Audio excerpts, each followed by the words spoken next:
इत्तेफाक रखे। हेलो, नमस्कार, आदाब, सत श्री अकाल और अस्सलाम वालेकुम। मैं हूं मोहम्मद अहमद काज़मी, लेकर आया हूं आपका पसंदीदा कार्यक्रम आपके रूबरू। आज आफताब कमाल पाशा साहब से बात हो रही है। इस बीच में ईरान से कुछ गेस्ट मुसलसल मिलते रहे, तो हमारी कोशिश रही कि वहाँ से राब्ता बना रहे। लेकिन आफताब कमाल पाशा साहब का जो असेसमेंट होता है, जो एनालिसिस होता है, वो बहुत ही गहरा होता है, बहुत ही बेबाक होता है। इस वक्त सूरत हाल यह है कि ईरान और अमेरिका के बीच में ना तो बात हो रही है और ना ही जंग हो रही है। ये सूरत हाल बहुत अजीब होती है। ईरान हालांकि कहता है कि हम जंग की हालत में हैं, लेकिन क्या अब हालात किस तरफ बढ़ेंगे? क्या हुआ जो अब्बास अराक्ची पाकिस्तान, ओमान और रूस के दौरे पर गए, उसके बाद सूरत हाल किस तरफ बढ़ेगी? क्या आने वाले दिनों में हम एक बार फिर तबाहकुन जंग देखेंगे या अमन की तरफ बढ़ेगा सिलसिला? दूसरी तरफ पाकिस्तान ने अपने बॉर्डर के 6 पॉइंट्स खोल दिए हैं ईरान के लिए सामान लाने ले जाने के लिए। यानी अमेरिका का जो ब्लॉकेड ईरानी बंदरगाहों का है, एक तरह से वो नाकाम करने की तैयारी, ऐसा लगता है। और क्या कुछ हो रहा है इस पूरे खित्ते में? अब अमेरिका और इजराइल कहाँ जाएंगे? आखिरी ताज़ा धमकी यह है ईरान की तरफ से, आयतुल्ला मुश्तबा खामेनेई के एडवाइज़र की तरफ से, अगर अमेरिका ने फिर हमला किया तो पर्शियन गल्फ और ओमान की खाड़ी में ही अमेरिका सुपर पावर को डुबो दिया जाएगा। क्या कुछ सूरत हाल बनेगी, ये हम समझते हैं सीधे आफताब कमाल पाशा साहब से, जो वेस्ट एशिया के जाने माने एक्सपर्ट हैं, बहुत सी किताबें लिखी हैं, न सिर्फ एक एकेडमिक के तौर पर बल्कि डिप्लोमेट के तौर पर भी काम किया है, बहुत सी चीज़ों को अंदर तक जानते हैं। आफताब कमाल पाशा साहब, वेलकम है आपका। मीडिया स्टार वर्ल्ड को आप वक्त दे देते हैं, उसके लिए बहुत बहुत शुक्रिया। आप बताइए कि इस वक्त की हालत को क्या समझा जाए? ना बातचीत हो रही है और ना ही जंग उस तरह से हो रही है जैसे कि जंगबंदी से पहले थी। क्या कुछ सूरत हाल, क्या लगता है आपको? जी, शुक्रिया काजमी साहब। देखिए, मुझे याद आ रहा है जो 67 वार जंग जो इसराइल ने मिस्र, उर्दून और शाम के साथ जीतने का दावा किया था। तो उसके बाद जब नासिर का देहांत हुआ तो अनवर सादात सत्ता में आए। तो उन्होंने एक बहुत मशहूर बयान दिया कि हम ऐसे मरहले में पहुंचे हैं कि नो वार नो पीस। तो हमको ये बिल्कुल पसंद नहीं है। और उस वजह से उन्होंने 6 फरवरी 71 में एक पीस प्रपोजल दिया था, जिससे सुएज कैनाल जो बंद था 67 से, उसको खोलने का प्रयास दिया था अमेरिका को, इजराइल को वगैरह। तो जो जनरल दयान थे, वज़ीर दिफा इजराइल के, उन्होंने इसको मुस्तरद कर दिया कि ये कोई प्रपोजल नहीं है, हम बिल्कुल मिस्र को सुएज कैनाल इस्तेमाल करने नहीं देंगे। तो वही नो वार नो पीस अब स्ट्रेट ऑफ हॉर्मुज में आया है कि ईरान ने अपना प्रपोजल दिया है कि पूरी दुनिया इस तेल के एनर्जी क्राइसिस से जूझ रही है और हम खोलने के लिए तैयार हैं। तो अमेरिका जो है मिस्र और इजराइल के बीच में जो था सुएज कैनाल, उसको बंद करने पे तुला हुआ था, अब यही कर रहा है। और उससे जो है पूरी दुनिया सादात को सपोर्ट करने लगी कि ये बहुत अच्छा कदम है, क्योंकि पूरा अफ्रीका का चक्कर लगा के आना पड़ता था यूरोप से या एशिया से माल जाने के लिए। तो उसके बाद जो सादात को कोई भी जानता नहीं था, तो पूरी दुनिया में मशहूर हो गए वो। तो अब उसी तरह जो है ईरान धीरे धीरे अपना जो मुकाम है दुनिया में वो हासिल कर रहा है। कल ही आपको शायद पता होगा, मुझे तो खुशखबरी लगी वो, अ, कि एक वाइस प्रेसिडेंट की तरह एनपीटी में ईरान को चुन लिया गया है। ये दूसरी बार हुआ है। जी जी। तो ये इस दौरान जब न्यूक्लियर टॉक्स चल रहे हैं, वार चल रही है वगैरह वगैरह, और अमेरिका दबाव डाल रहा है कि न्यूक्लियर प्रोग्राम पहले इसको डिस्कस करना चाहिए, तो ईरान का वहाँ इलेक्शन होना बहुत महत्वपूर्ण मैं मानता हूँ। तो हम्म। और दूसरा आपने जो बताया, ग्वादर से जो 5 रूट्स जो खोले हैं पाकिस्तान के हुक्मरान, तो वहां से जो कंटेनर्स हैं, 3,000 के करीब कंटेनर्स हैं, सुना मैं सुबह जब पढ़ रहा था। तो ये दिन रात जो है ट्रकों से लेके जा रहे हैं, खाना हो, माल हो, जो भी ईरान को चाहिए, दिन रात ये पहुंचाए जा रहे हैं। यही नहीं, तुर्की से भी जो कम से कम 600 या 500 ट्रक्स आते थे, डबल ट्रिपल हो गए वहां से, जो तुर्की से सामान ला रहे हैं या ईरान से लेके जा रहे हैं। उसके अलावा वहाँ तुर्कमेनिस्तान से भी पूरे बॉर्डर खोल दिया गया। सबसे बड़ा रूट जो है रेल कनेक्शन, जो कजाकिस्तान और तुर्कमेनिस्तान के जरिए चीन को जो जाता है, वो भी एक्टिवेट हो गया है। मतलब पूरी दुनिया जो है ईरान को मदद करने की कोशिश में लगी हुई है। जैसा कतार पे जो नाकाबंदी करे थे बहरीन और सऊदी अरेबिया, मिस्र और यूएई, तो ईरान ने दिल खोल के उनकी मदद की थी। चाहे वो कुछ भी सामान हो, पानी का, पीने का पानी तक भी उन्होंने मुहैया किया था। तो इस तरह से जब आपकी डिप्लोमेसी और सच्चाई की तरफ लोग देखते हैं, तो दिल खोल के मदद करना चाहते हैं। तो अब ये अमेरिका को भी पता चल गया है कि आपकी नाकाबंदी जो है, जापान $2 मिलियन दे के अपना जहाज छुड़वा लिया। उन्होंने कहा कि हम ईरान से बातचीत करते रहेंगे, जैसा साउथ कोरिया करा। तो उनकी आंखों के नीचे से जो है, सामने से जो है, जापान अपना जहाज लेके जा रहा है, अमेरिका कुछ नहीं कर सका। तो इस लिहाज से जो है, जो भी हथकड़ियां ईरान को डालने की कोशिश कर रहे थे इजराइल और अमेरिका, और ये एनपीटी पे तो यूके, ब्रिटेन, फ्रांस वगैरह भी वोट अगेंस्ट किया। और रूस ने वियतनाम, जो नाम का लीडर है अब, उसको बोल के जो है ईरान का इलेक्शन एनपीटी में करवाए। तो आप समझ सकते हैं कि ये जो अब्बास अराची की डिप्लोमेसी है, जो वो गए थे पाकिस्तान से, ओमान और रूस और पाकिस्तान, तो ये काफी महत्वपूर्ण था। सिर्फ ईरान का मसला या स्टेट ऑफ हॉर्मुज का मसला नहीं था, कई और मसले भी थे। जो डिफेंस ट्रीटी का भी उन्होंने प्रपोजल दिया था। तो इस लिहाज से जो अमेरिका के प्रेसिडेंट जो है, अब ऐसे जाल में फंस गए हैं कि वो अपने सीआईए और डिफेंस इंटेलिजेंस को उन्होंने कहा कि आप मुझे रिपोर्ट तैयार करके दीजिए, अगर हम नाकाबंदी उठाते हैं या जंग करते हैं, तो हमारे ऑप्शंस क्या हैं। तो उनको बताया गया कि जंग करेंगे तो आपकी और बर्बादी होगी, और नुकसान होगा, और आइसोलेट होंगे, और जो है जो कुछ भी आपका बचा है इमेज, वो भी खत्म होने वाला है, बोल के उन्होंने साफ अल्फाजों में कहा। और डिफेंस इंटेलिजेंस जो तुलसी गाबार्ड का है, उन्होंने कहा कि ईरान तो बातचीत के लिए तैयार है, चाहे वो नंबर 1 हो, नंबर 2 हो, नंबर 3 हो, बातचीत करने के लिए तैयार है। और ये भी हमें मान के चलना होगा कि अगर वो चाहते तो एनपीटी से निकल सकते थे और बम भी बना सकते थे, लेकिन उन्होंने बनाया नहीं। और हमें कोई भी इंडिकेशन नहीं है कि वो बना रहे हैं या उसका प्रयास कर रहे हैं। तो ये दोनों से जो है ट्रम्प बहुत मायूस हो गए कि हमारे एजेंसी जो है वो नेगेटिव ओपिनियन दे रहे हैं, हालांकि वो नेगेटिव ओपिनियन के हक में नहीं है। वो सिर्फ चाहते हैं कि वो जीत रहे हैं और उनको पॉजिटिव ओपिनियन चाहिए, जैसा रियल एस्टेट एजेंट इनकी उनकी प्रॉपर्टी हड़प करके जो है किसी भी तरह डील कर देना है, दिन रात मशक्कत करके।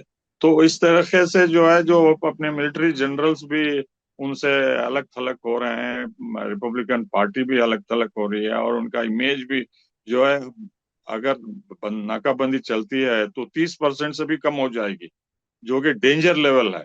और जो इलेक्शंस आ रहे हैं नवंबर में, अगर इसी तरह चलता रहा, प्राइस, ऑयल प्राइसेस और इन्फ्लेशन और वॉल स्ट्रीट स्टॉक मार्केट का उथल पुथल, तो रिपब्लिकन पार्टी भी जो है के खिलाफ कुछ कदम उठा सकती है, क्योंकि अगर मेजॉरिटी चले जाती है तो इम्पीचमेंट बहुत जरूर है और डेमोक्रेटिक पार्टी डोमिनेट कर लेंगे सेनेट और हाउस में बोल के। तो इस लिहाज से जो है ईरान की डिप्लोमेसी सक्सेसफुल रही है, चाहे वो विदेश मंत्री अब्बास अराची का हो या उनका जो मिलिट्री सक्सेस है, उसको धीरे धीरे दुनिया जो है उसको मंजूर करते आ रही है। हालांकि ये बहुत पेनफुल है अमेरिका को एक्सेप्ट करना और ये मानना कि ईरान जीत गया इस जंग में। लेकिन जिस तरीके से बड़े सुपर पावर्स धक्का खाते हैं या उनको चोट लगती है, तो काफी समय के बाद उनको पता चलता है कि इसके नतायज क्या होते हैं।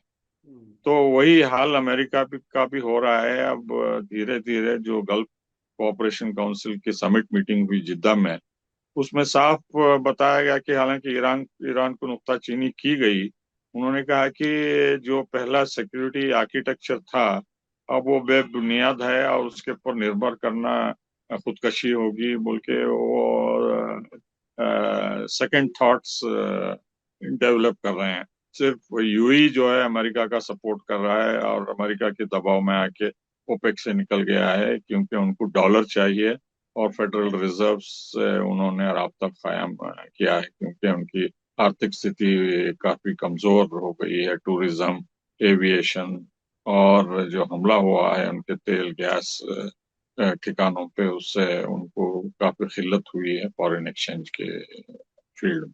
जी।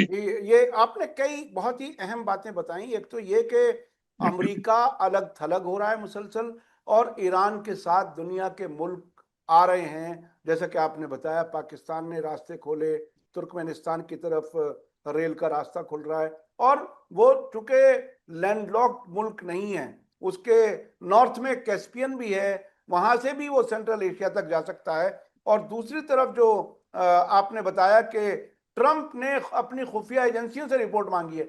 एक और रिपोर्ट मांगी है जिसकी कल खबर आई है, वो ये कि अगर ट्रंप एक तरफा तौर पर अपनी जीत का ऐलान कर दें तो ईरान कैसे रिएक्ट करेगा। यानी यानी ये बड़ी अजीब बात है कि सुपर पावर ये जाहिर है उसे मालूम है कि मैं नकली ऐलान करूंगा अपनी जीत का, उस पर ईरान क्या करेगा ये भी समझने की कोशिश। अच्छा, जब ऐसी हालत है, जब ईरान के साथ बड़ी तादाद में मुल्क, पाकिस्तान तो खुद अमेरिका का एलाई समझा जाता है, उसने अपना रास्ता खोला है, वो एक बहुत बड़ा डेवलपमेंट है। पाकिस्तान वहां इतना आगे चला गया, मीडिएटर भी बन गया, जिसे हमारे लोगों ने दलाल भी कह दिया। लेकिन अब वो ईरान का बहुत ही नजदीकी दोस्त बन चुका और एक इंपॉर्टेंट प्लेयर बन गया इंटरनेशनल पॉलिटिक्स में। हमारे लिए चाबहार के लिए जो वेवर था वो एक्सटेंड नहीं किया अमेरिका ने। हम पर इतना दबाव है और हम उस दबाव में आकर के अब ईरानियन एंटिटी को अपने शेयर्स बेचने की बात कर रहे हैं, या किसी हद तक कहते हैं कि वो बेच दिए गए। ऐसी भी रिपोर्टें आ रही हैं। भारत का ये आइसोलेशन अमेरिका और इसराइल के साथ जाकर के ये कहां तक क्या नुकसान देगा, क्या किन हालात तक पहुंचाएगा, आपको क्या लगता है? देखिए, मुझे एक बात याद आ रही है। कॉम अमेरिका के कॉमर्स सेक्रेटरी और तीन चार और बड़े ओहदेदार यहाँ दिल्ली में इंडिया कॉन्क्लेव और दूसरे कॉन्फ्रेंसेस में आए थे। इन तीन चार ऑफिशियल्स ने खुले आम दिल्ली में, भारत के पायतख्त में, उन्होंने दो ऐलान बहुत खतरनाक किए थे। एक तो उन्होंने खुलेआम कहा था कि आप रूस से तेल मत खरीदिए, हथियार मत खरीदिए और ब्रिक्स के साथ आप रिश्ता नाता तोड़ दीजिए कंप्लीटली, तभी हम आपके साथ अमेरिका के ताल्लुकात में सपोर्ट करेंगे, जो भी आपको चाहिए। दूसरा ऐलान उन्होंने ये किया कि हमारे से, अमेरिका से बहुत बड़ी गलती हो गई कि हमने पिछले 25 सालों से दूर अंदेशी से काम नहीं लिया, जिससे चीन जो है बड़ा मैन्युफैक्चरिंग पावर बन गया है, इकोनॉमिक पावर बन गया है और उस इकोनॉमिक पावर की वजह से मिलिट्री कैपेबिलिटी भी बढ़ गई है। हम्म, तो हम ऐसा भारत को होने कभी नहीं देंगे। हम्म, भारत को चीन की तरह आगे बढ़ने के लिए industrial development, economic power, military power बनने नहीं देंगे बोल के भारत के पायतख्त में आके उन्होंने कहा। हम्म, ये जो ऑब्जर्वर रिसर्च फाउंडेशन का रायसीना हिल कॉन्फ्रेंस में जो एनुअल मीटिंग होती है उसमें उन्होंने कहा। जी, और हमारे विदेश मंत्री भी वहां थे। हम्म, तो इतनी जरूरत, इतनी हिम्मत हमारे घर में आके यहाँ का नमक खा के हम्म, तो ऐसा काम करना, मतलब, और ये भारत का कोई इसके लिए जवाब नहीं आया, हम्म, कोई रद्द अमल नहीं आया। तो बहुत शर्मनाक है। तो इससे साफ जाहिर होता है कि जो पिछले 14 महीने से अमेरिका जो कर रहा है वो भारत के इमेज को, इन्फ्लुएंस को और इंटरेस्ट को कट कर रहा है, एक के बाद एक के बाद एक। चाहे वो ब्रिक्स में हो, ब्रिक्स को कहना कि ये एंटी अमेरिकन अलायंस है, आप उससे दूर रिश्ता नाता मत रखिए। आप रूस से तेल या हथियार मत खरीदिए। और आप हमारे टैरिफ परसेंटेज को एक्सेप्ट करिए। और हम जो जलील करके भेजे थे आपके लोगों को हथकड़ी डाल के, वो हमारे कानून के बराबर था बोल के हजार सौ चीजें जो उन्होंने किया है, सैंक्शंस लगाए हैं कंपनीज को, इल्जाम लगाते हुए कि आप ईरान के साथ तिजारत कर रहे हैं, रूस को मदद कर रहे हैं बोल के कम से कम 8-10 कंपनीज को उन्होंने ब्लैक लिस्ट कर लिया है। तो मजबूर करना कि ये आप पूरा agriculture sector, diary sector, genetically modified section agriculture में ओपन करिए बोल के ये पूरा दबाव जो है इस लिहाज से कर रहे हैं कि भारत का एनर्जी सिक्योरिटी खत्म कर दें, ताकि रूस से तेल ना ले सके, ईरान से तेल ना ले सके। अब खाड़ी बंद करके वहां से भी तेल खत्म कर दे। और अमेरिका से तेल खरीदे, गैस वहां से खरीदे जो कि महंगा है और काफी दूर से आना पड़ता है, और हमारे फॉरेन एक्सचेंज पे दबाव पड़ता है।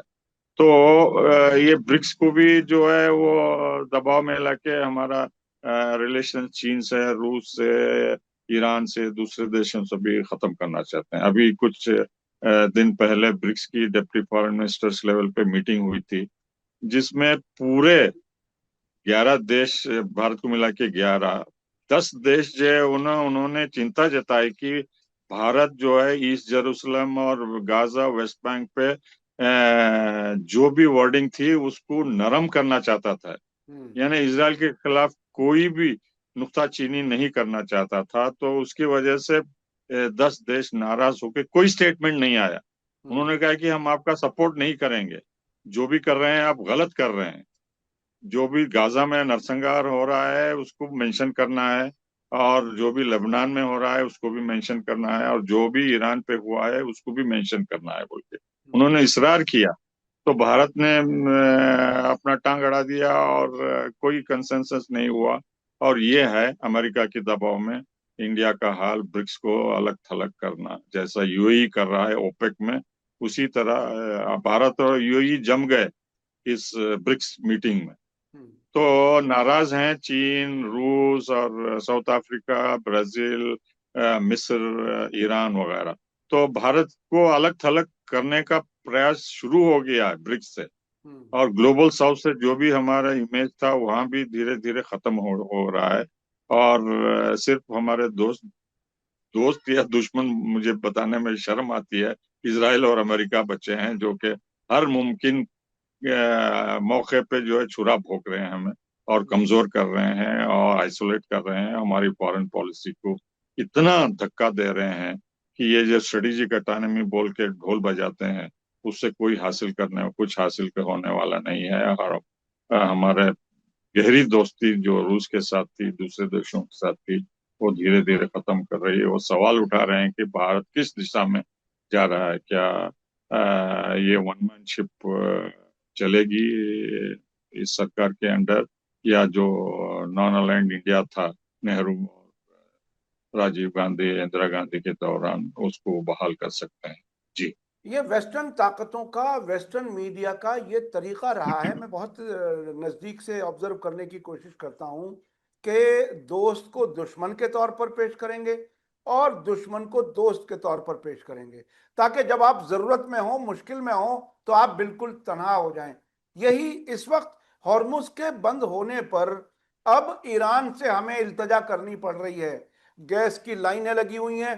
एवरेज जिसका 3 साढ़े 3 हजार रुपए तक का सिलेंडर दिल्ली में बिक रहा है इस वक्त, गैस का सिलेंडर जो खुली मार्केट में है। तो इस इन फैसलों से जो ये पूरी जनता, पूरा देश मुसीबतों में यानी एक तरह से मुब्तला हो रहा है। आखिर क्या नतीजा क्या होगा? भारत के अंदर इलेक्शन मुसलसल जीतते रहना किसी भी तरीके से तिगड़म लगा करके, और इंटरनेशनल सतह पर उन ताकतों के साथ खड़े होना जिससे हमारे नुकसान हो रहा है। इससे ये तो बहुत बड़ी कीमत देनी पड़ेगी, मैं समझता हूँ, अपने लोगों को। जी, बहुत बड़ी कीमत दे रहे हैं, आगे भी चल के देना होगा। और अगर रद्दोबदल नहीं हुआ हमारी नीति में, तो ये लॉन्ग टर्म डैमेज होगा हमारे इमेज को, इंटरेस्ट को, फॉरेन पॉलिसी को। देखिए, हम पिछले 25-30 सालों से पाकिस्तान को आइसोलेट कर रहे थे क्रॉस बॉर्डर टेररिज्म पे।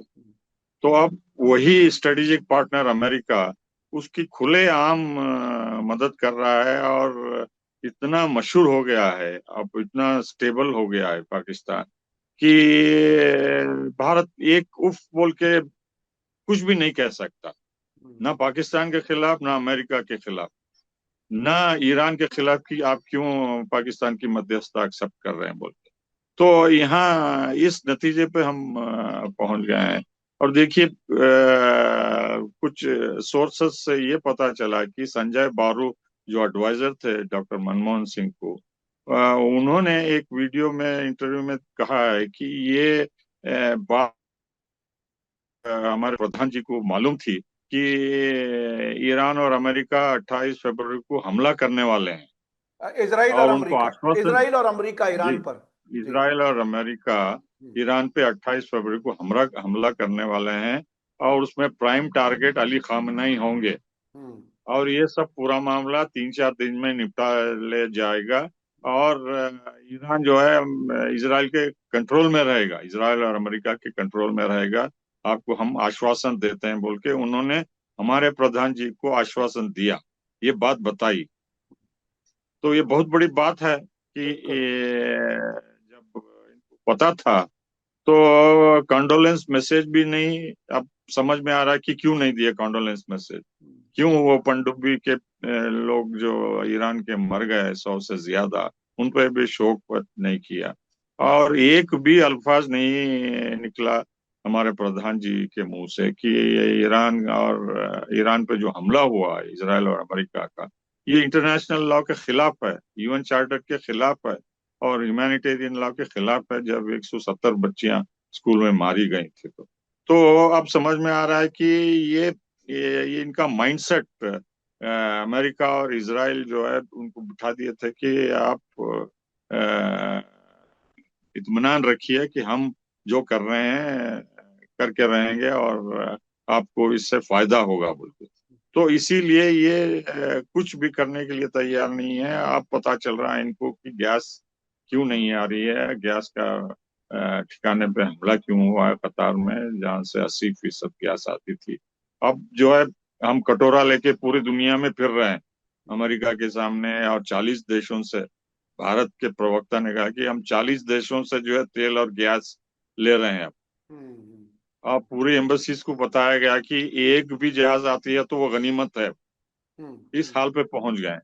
जबकि हम्म। अगर हम ईरान के साथ अच्छे रिश्ते रखते, तो जापान की तरह हमारे भी जहाज दिन रात आना जाना होता था हम्म। हॉर्मोज की खाड़ी से। हम्म। तो हम अपने पाँव पे कुल्हाड़ी मार लिया है, और पूरी दुनिया में कटोरा लेके फिर रहे हैं। और जो भी महंगा है, सबसे ज्यादा महंगा, ईरान जो है $60 को बैरल तेल देने के लिए तैयार था, और गैस भी कम कीमत में।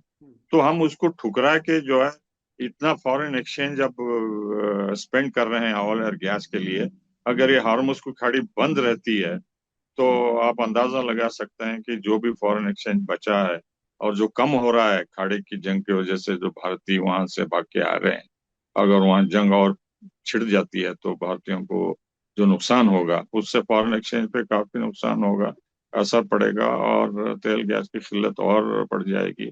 और सिर्फ इलेक्शंस ही नहीं जो आने वाले हैं, लेकिन लोग सड़कों पे आ जाएंगे। अगर उनके पास गैस नहीं है, सिलेंडर नहीं है, तो लोग क्या करेंगे?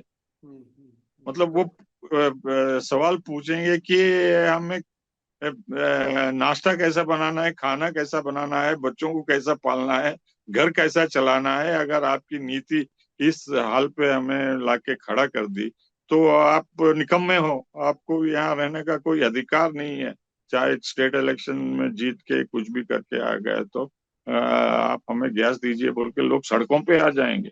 जो प्रॉब्लम्स अभी तक नहीं हुए तो काफी गंभीर, सिर्फ लोग ही नहीं, किसान भी जो है उनके पास यूरिया नहीं है, अमोनिया नहीं है, फॉस्फेट नहीं है। वो सोइंग सीजन आ रहा है अब जून में या मई एंड में, अगर उनके पास केमिकल फर्टिलाइजर नहीं हुई तो वो भी सड़कों पे आ जाएंगे, मारामारी होगी। एक कुछ महीने पहले आंध्र प्रदेश और कर्नाटक में 2 दिन की देरी होगी यूरिया और फॉस्फेट आने में। पुलिस फायरिंग में कई किसान मारे गए वहां, क्योंकि वो बेचैन थे कि अब सोइंग सीजन खत्म हो रहा है और नहीं हो तो फूड सिक्योरिटी पे भी असर होगा।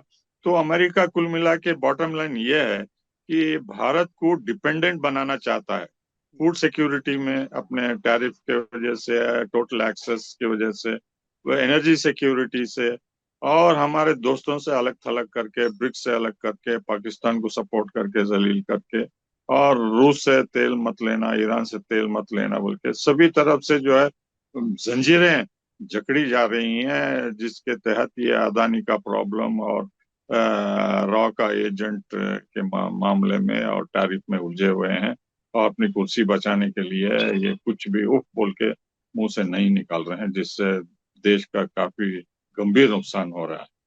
देश जी। का काफी नुकसान हो रहा है। जो कुछ हम ईरान से फायदा उठा सकते थे, जो हम पहले उठाते रहे हैं, और वो हम अब एक बड़े नुकसान की तरफ अपने आप को ले जा रहे हैं। और नुकसान के साथ साथ सप्लाईज की कोई गारंटी नहीं है कि हमें सामान सही वक्त पर मिल सकेगा। अच्छा, इस इसके दरमियान ईरान के फॉरेन मिनिस्टर अब्बास अराक्ची ने कल पांचवी या छठी बार इस जंग के दौरान एस जयशंकर से, हमारे विदेश मंत्री से, बात की है। क्या लगता है कि ईरान इन तमाम भारत के उल्टे फैसलों के बावजूद अब्बास अराक्ची क्या कहने की कोशिश कर रहे हैं भारत से? क्या कुछ है? क्या क्या समझे आप इन इन इन बार बार के टेलीफोन कॉल्स पर? देखिए, इसमें दो चीजें हो सकती हैं। एक तो वो खुले तौर पे जाहिर करना चाहते हैं कि ईरान अभी भी दोस्ती चाहता है। आप चाहे कुछ भी करो, अली खामनाई के मौत के ऊपर ना टिप्पणी मत करो, या जो जहाज में मारे गए सेलर्स उन पे भी अगर नहीं करे, तो आप इसराइल के साथ हैं, अमेरिका के साथ हैं, जो हमारे दुश्मन हैं, हमें पता है। लेकिन फिर भी हम आपको आश्वासन दे रहे हैं कि हम आपकी दोस्ती के माहिर हैं, दोस्ती बरकरार रखना चाहते हैं। तो ये काफी इंटेलिजेंट फॉरेन पॉलिसी है, क्योंकि उनको पता है कि भारत एक बड़ा मार्केट है। अगर आज नहीं तो कल हो सकता है, उनकी गैस के लिए, तेल के लिए, या जो भी उनको चाहिए।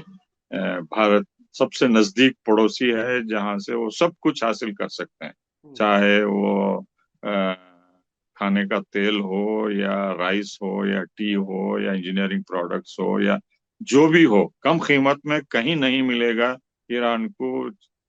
चीन से भी नहीं, रूस से भी नहीं, तुर्की से भी नहीं, जितना माल भारत से वो ले सकते हैं। तो ये उनके दिमाग में बैठा है कि जैसा भारत आत्मनिर्भर होकर पिछले 50-60 सालों से अपनी ताकत बनाया है, न्यूक्लियर पावर बना है, तो एक ये बेमिसाल ये है, एंटिटी है। तो हम उसके साथ किसी हालत में अगर रहेंगे तो फायदा होगा, चाहे तेल, गैस और इंडस्ट्रियल प्रोडक्ट्स, एक्सपोर्ट्स, इंपोर्ट्स वगैरह। दूसरा ये है कि वो जानना चाहते हैं कि ये अमेरिका और इजराइल भारत को किस तरीके से इस्तेमाल करना चाहते हैं।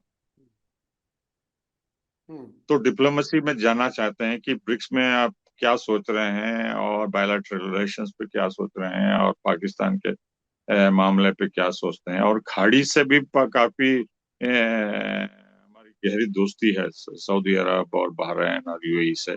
तो चूंकि ये सब दुश्मन देश हैं, उनके साथ काफी तनाव है अभी भी। तो ये जो है बहुत मेच्योर डिप्लोमेसी है कि आप बातचीत पर रहिए, चाहे वो दोस्त होके दुश्मनी का मखौटा पहन के कुछ न करे। तो इस तरीके से जानना चाहते हैं ईरानी कि भारत की सोच क्या है इस मामले पे, चाहे हॉर्मुज हो या जंग हो या पाकिस्तान हो या खाड़ी के देश हो वगैरह। तो अभी एक तरफ तो दोस्ती का हाथ भी बढ़ाना चाहते हैं। तो ये डबल एज वेपन है, और ये माहिर हैं ईरानी इस बातचीत में, इस डिप्लोमेसी में। वो कोई मामूली खिलाड़ी नहीं है वो। अमेरिका के जैसे या इसराइल के जैसे या जर्मनी या सुपर पावर्स के जरिए जो जेसीपीओ को उन्होंने 2 साल नेगोशिएशन किया, कोई मामूली बात नहीं थी। अगर भारत होता तो एक महीना भी हम बातचीत नहीं कर पाते। तो ये डिप्लोमेसी में जो है ये ईरानी बहुत ही एक्सपर्ट हैं, स्किलफुल हैं, टैलेंटेड हैं, और उनका कोई मुकाबला नहीं कर सकता। जो भी जेसीपीओ में इन्वॉल्व थे, मुलविस थे, उनका सभी का यही कहना है कि हम तो दिन के आखिर में हार जाते थे जिस तरीके से ये ईरानी सवाल करते थे, प्रपोजल्स लाते थे एक के बाद बोल के। हमें हैरानी होती थी कि ये इतना सारा नॉलेज और इतनी पावरफुल आर्ग्यूमेंट करते थे कि हमारे से झीला नहीं जाता था। तो इस लिहाज से जो है ये इतने बार जयशंकर से बात करना, तो उनका दिमाग चाटना भी है, और आश्वासन एक तरफ देना है कि हम आपके साथ दोस्ती भी चाहते हैं बोल के। जी। यानी भारत के साथ वो दोस्ती चाहते हैं, समझना भी चाहते हैं कि दुश्मन के जहन में क्या क्या है और वो कितना इम्पैक्ट कर रहा है। अच्छा, अब आखिरी सवाल, मेरे पास 2-3 मिनट बाकी हैं। आप ये बताइए कि अब से आने वाले जो हफ्ते हैं उनमें क्या देख रहे हैं? जंग होगी या अमन होगा? कहा यह जा रहा है ईरान की तरफ से कि इस हालत में भी ईरान बाकायदा गेन कर रहा है, डिप्लोमेसी के जरिए भी, और हथियारों की तैयारी, अगली जंग की तैयारी भी बहुत मजबूत कर रहा है। एक बड़ा बयान आया है आयतुल्ला मुज्तबा खामेनाई के एडवाइजर का कि अगर हमला किया तो फारस की खाड़ी और ओमान की खाड़ी में अमेरिका सुपर पावर को डुबो देगा। क्या लगता है आपको आने वाले हफ्ते 10 दिन में क्या कुछ होने वाला है? जी, ये धमकी जो है कोई मामूली धमकी नहीं है। उनके पास क्षमता है, उनके पास स्पीड बोट्स हैं, उनके पास मिसाइल्स हैं, सी बोर्न मिसाइल्स। और ये 3 जो एयरक्राफ्ट कैरियर लाए हैं, अब्राहम लिंकन और जेराल्ड फोर्ड और जॉर्ज बुश, और चौथा भी आ रहा है सुना कि आइसन।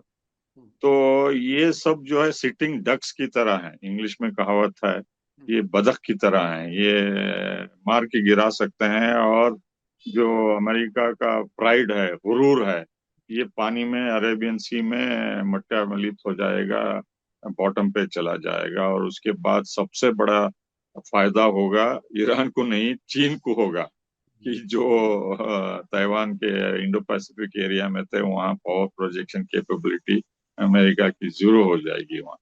तो ये जंग का जंग की धमकी जो है ये कोई मामूली बात नहीं है, इसमें सच है, और करके बता सकता है ईरान। और उसी लम्हे में वो शांति के लिए भी तैयार है। और अमेरिका को हैरान कर दिए ये 3 पॉइंट प्रपोजल भेज के कि आप जो हमको अक्यूज करते थे कि आप खाड़ी नहीं खोल रहे हैं, आप शांति की बात नहीं कर रहे हैं, और हम इस्लामाबाद भेजना चाहते थे जेडी वांस को, आपने वहां मिलने से इनकार कर दिया। तो तख्ता पलट दिए वो। तो ये अब अमेरिका के कोर्ट में है बॉल। तो उनको अब जवाब देना होगा कि हम खाड़ी खोलने के लिए तैयार हैं, न्यूक्लियर इश्यू पे भी बात करने के लिए तैयार हैं, लेकिन हम आश्वासन चाहते हैं कि इजराइल और आप हम पे हमला नहीं करेंगे, जो कि वो गारंटी देना नहीं चाहते।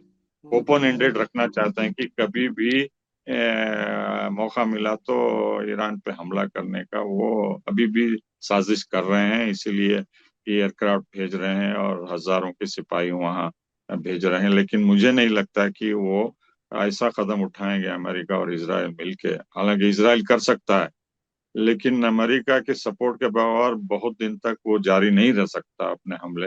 लेकिन मुझे नहीं लगता कि ट्रम्प दूसरी गलती करेंगे जिससे उनका बेड़ा गर्क हो जाएगा कंप्लीटली, पॉलिटिकली, इकोनॉमिकली, डिप्लोमेटिकली, क्योंकि उससे ऑयल के प्राइस और बढ़ जाएंगे। अब तो 1,115 से भी ज्यादा दिखाई दे रहा है आज।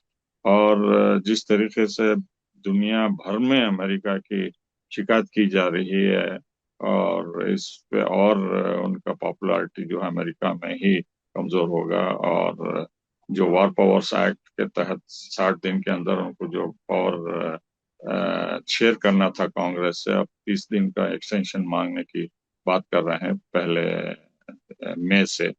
तो उस पर भी नाराजगी होगी काफी। डेमोक्रेट्स और रिपब्लिकन्स ट्रम्प के खिलाफ हैं कि उन्होंने सही तरीके से कितने मारे गए हैं अमेरिकी फौजी या कितना नुकसान हुआ है वो बताने के लिए तैयार नहीं। जिस तरीके से कल Pete Hegseth senate arm forces committee में कर रहे थे, उन्होंने इल्जाम लगाया सेनेटर्स को कि आप हमारे दुश्मन, अपने लॉ मेकर्स को ही वो इल्जाम लगा रहे हैं कि आप हमारे पॉलिसी को सपोर्ट नहीं कर रहे हैं। आप ऐसे ऐसे सवाल कर रहे हैं जो कि नागुजीर हैं कि जी कितने जी जी। सोल्जर्स मर गए हैं और कई हर तरफ जनरल। से। जी बहुत बहुत शुक्रिया। वक्त खत्म हो रहा है। मैं अपने दर्शकों से कहूंगा कि आज का वीडियो आपको कैसा लगा। बहुत गहराई से बहुत नई इंफॉर्मेशन दी है आफताब कमाल पाशा साहब ने। आपको वीडियो कैसा लगा कमेंट्स में जरूर लिखें और ज्यादा से ज्यादा लोगों तक शेयर करें। इसी के साथ मुझे दीजिए इजाजत। धन्यवाद, शुक्रिया। जय भारत, जय हिंद। हमारे चैनल मीडिया स्टार वर्ल्ड को सब्सक्राइब कीजिए और बेल आइकॉन दबाइए ताकि हमारी हर नई वीडियो का नोटिफिकेशन आपको सीधे मिलता रहे। अगर आपको हमारी खबरें पसंद आती हैं तो उन्हें अपने व्हाट्सएप, इंस्टाग्राम, फेसबुक और ट्विटर अकाउंट्स पर शेयर करना ना भूलिए ताकि और लोग भी हकीकत से वाकिफ हो सकें।